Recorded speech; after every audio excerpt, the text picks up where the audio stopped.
नमस्कार. मी सुनील गायकवाड आणि आपण पाहत आहात आवाज जनतेचा.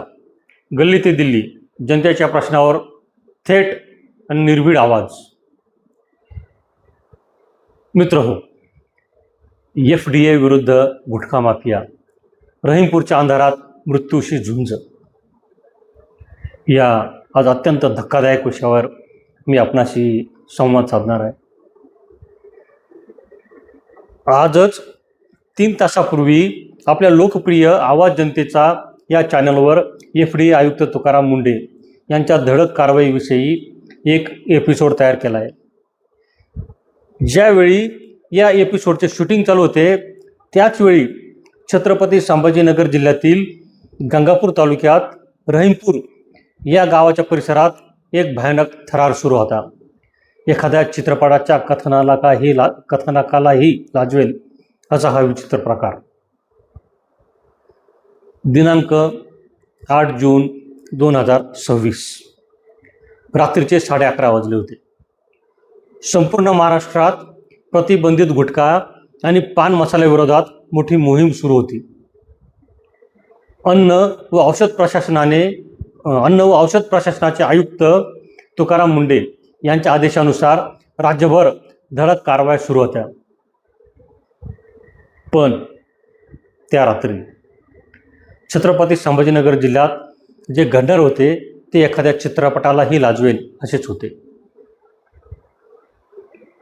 अन्न सुरक्षा अधिकारी, त्या अन्न सुरक्षा महिला अधिकारी प्रज्ञा सुरसे, सहाय्यक आयुक्त विवेक पाटील आणि अधिकारी फरीद सिद्दीकी आणि नमुना सहाय्यक अमोल कांबळे हे चौघे वैजापूरच्या दिशेने गुप्त मोहिमेवर निघाले होते. तेवढ्यात त्या महिला अधिकारी प्रज्ञा सुराशे यांच्या मोबाईलवर एक फोन आला.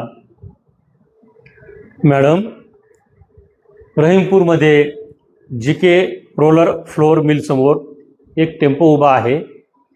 त्या टेम्पोमध्ये लाखो रुपयांचा गुटखा भरलेला आहे असा आमचा संशय आहे. तुम्ही जर आत्ताच गेलात तर तो टेम्पो पकडू शकता. FDAच्या अधिकाऱ्यांना ही माहिती मिळताच त्यांनी क्षणाचाही विलंब न करता ती गाडी रहीमपूरच्या गावाकडे वळवली, रहीमपूरच्या दिशेने वळवली.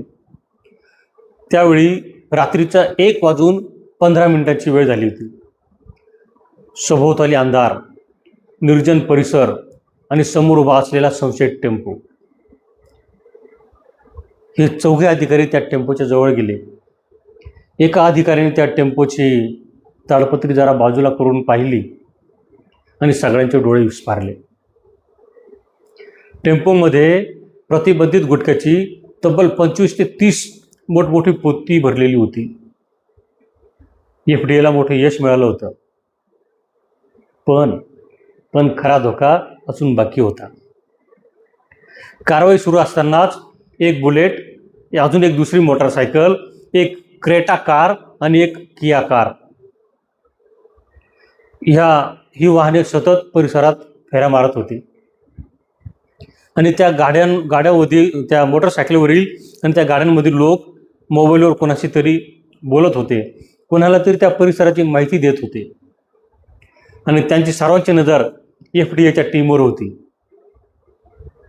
महिला अधिकारी प्रज्ञा सुरसे यांनी तात्काळ परिस्थितीचे गांभीर्य ओळखले आणि त्यांनी त्या वाळूंज पोलिसांना फोन केला.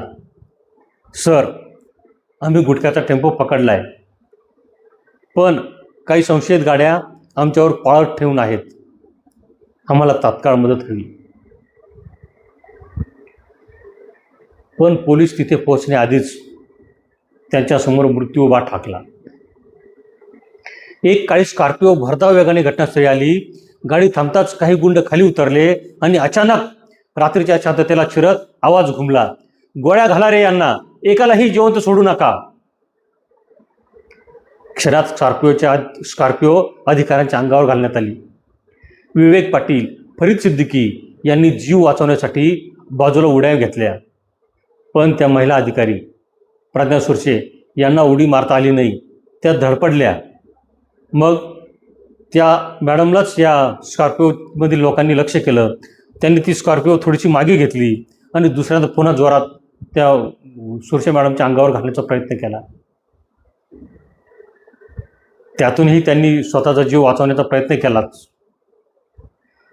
त्यांनी हळू का होईना दुसरीकडे बाजूला त्यांनी पलायन केले. हा अपघात नव्हता, तर हा सरकारी अधिकाऱ्यांना ठार मारण्याचा प्रयत्न होता का? या गोंधळाचा फायदा घेत एका आरोपीने गुटख्याने भरलेल्या टेम्पोचा ताबा घेतला आणि क्षणात तो टेम्पोसह फरार झाला. त्या टेम्पोच्या मागोमाग स्कॉर्पिओ, क्रेटा, किया आणि त्या 2 मोटरसायकली सगळे अंधारात गायब झाले. पण गुटखा माफिया एक चूक करून गेले होते. प्रज्ञा सुरसे यांनी संशयित वाहनांचे फोटो आणि व्हिडिओ आधीच आपल्या मोबाईलमध्ये कैद केले होते. त्या मॅडमनी तात्काळ ते फोटो आणि त्या क्लिप पोलिसांच्या हवाली केल्या. पोलिसांनी तात्काळ तपास सुरू केला. त्या व्हिडिओ क्लिपमध्ये आणि फोटोमध्ये त्या बुलेटची नंबर प्लेट आलेली होती. त्या बुलेटच्या नंबर प्लेटवरून पोलिसांनी आरोपींचा माग काढला आणि काही तासातच 2 आरोपींना पोलिसांनी ताब्यात घेतले. त्यांची कसून चौकशी केली आणि संपूर्ण कट उघडकीस आला.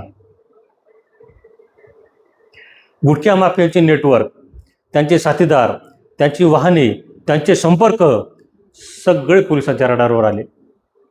भारतीय न्याय संहितेच्या गंभीर कलमांखाली या सर्वांवर गुन्हे देखील दाखल करण्यात आले आणि आरोपींच्या मुसक्या आवळण्याची प्रक्रिया सुरू झाली. रहीमपूरच्या त्या अंधाऱ्या रात्री कायद्याला आव्हान देण्याचा प्रयत्न झाला, पण प्रामाणिक अधिकारी आणि कर्तव्यदक्ष पोलिसांच्या धाडसामुळे गुटखा माफियांचा हा कट उधळून लावण्यात आला. ही केवळ गुटख्याच्या ट्रकची कथा नाही, ही कथा आहे जनतेच्या आरोग्यासाठी जीव धोक्यात घालणाऱ्या अधिकाऱ्यांची. ही कथा आहे कायदा आणि गुन्हेगारी यांच्यातील संघर्षाची. आणि ही कथा आहे महाराष्ट्रात सुरू असलेल्या गुटखा माफियाविरोधातील निर्णायक लढाईची. एफडीए विरुद्ध गुटखा माफिया ही लढाई अजून सुरूच आहे. आणि जोपर्यंत तुकाराम मुंढे यांच्याकडे या विभागाचा चार्ज आहे, तोपर्यंत ही लढाई अशीच सुरू राहील. जोपर्यंत सुरक्षित जीवन, सुरक्षित औषधे आणि सुरक्षित अन्न प्रत्येक माणसाला मिळत नाही, तोपर्यंत तुकाराम मुंढेंची ही लढाई सुरूच राहील. आजच्या भागात इतकेच. आमचा हा व्हिडिओ आवडला असल्यास आम्हाला खाली कमेंट करून नक्की सांगा. अशाच रोखठोक आणि लोकहिताच्या बातम्यांसाठी आमच्या आवाज जनतेचा या यूट्यूब चॅनलला लाईक करा, शेअर करा आणि सबस्क्राईब करायला विसरू नका. धन्यवाद. पाहत रहा आवाज जनतेचा. नमस्कार.